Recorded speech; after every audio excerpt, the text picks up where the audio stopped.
Bonjour, aujourd'hui on va s'attaquer à une question fascinante. Comment on fait pour bâtir un monde de science-fiction qui soit vraiment crédible? Un monde qui ne soit pas juste une toile de fond, un décor, mais une véritable entité vivante. L'idée, c'est de passer d'une simple scène à un personnage à part entière. C'est parti! Et ça, c'est l'erreur numéro 1, celle qu'on voit partout. Traiter le monde fictif comme un simple décor. Le problème avec ça, eh bien, ça donne des récits qui sonnent un peu creux, où l'univers n'est qu'un prétexte pour l'intrigue, sans aucune vie propre. On sent que c'est du carton-pâte.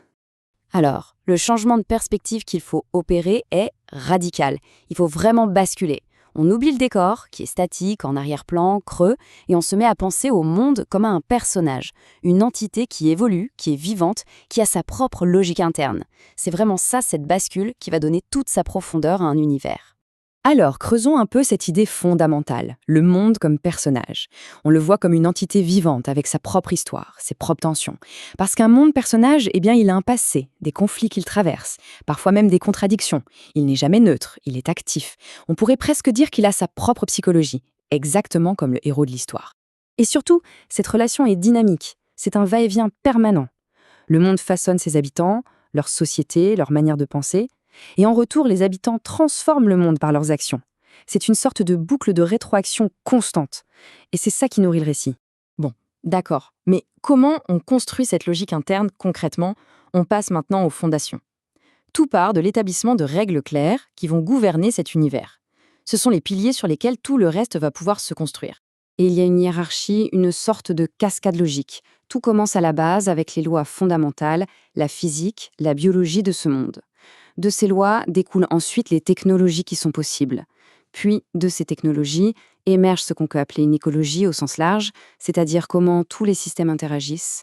Et enfin, tout en haut, se construisent les règles sociales et culturelles qui sont une réponse à tout ce qui se trouve en dessous. Et voilà le point crucial, vraiment.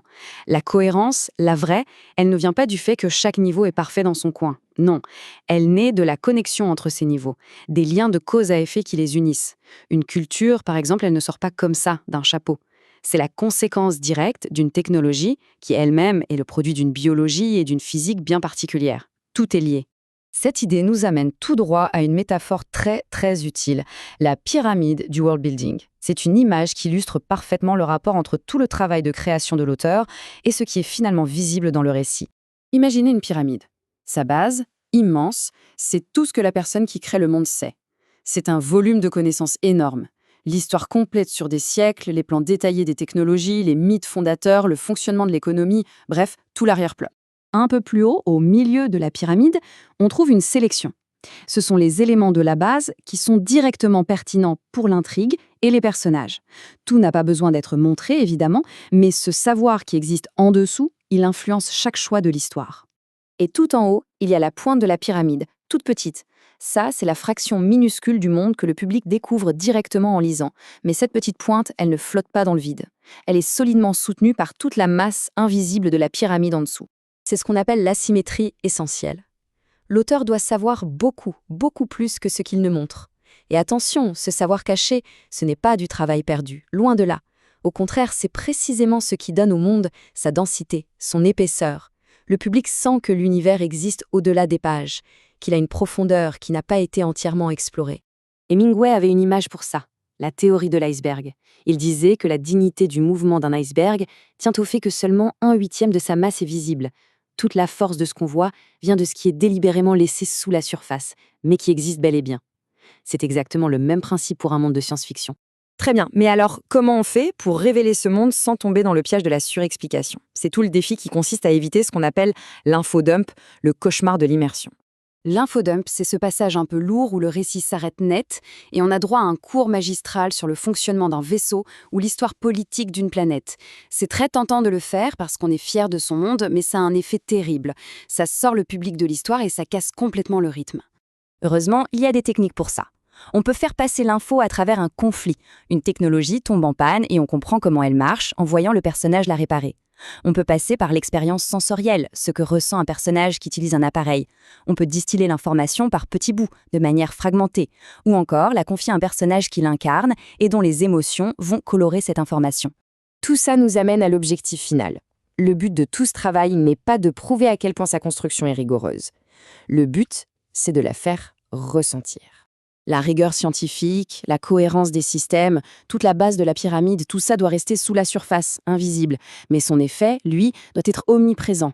C'est une sensation d'authenticité, de solidité que le public doit éprouver à chaque instant, sans même savoir pourquoi.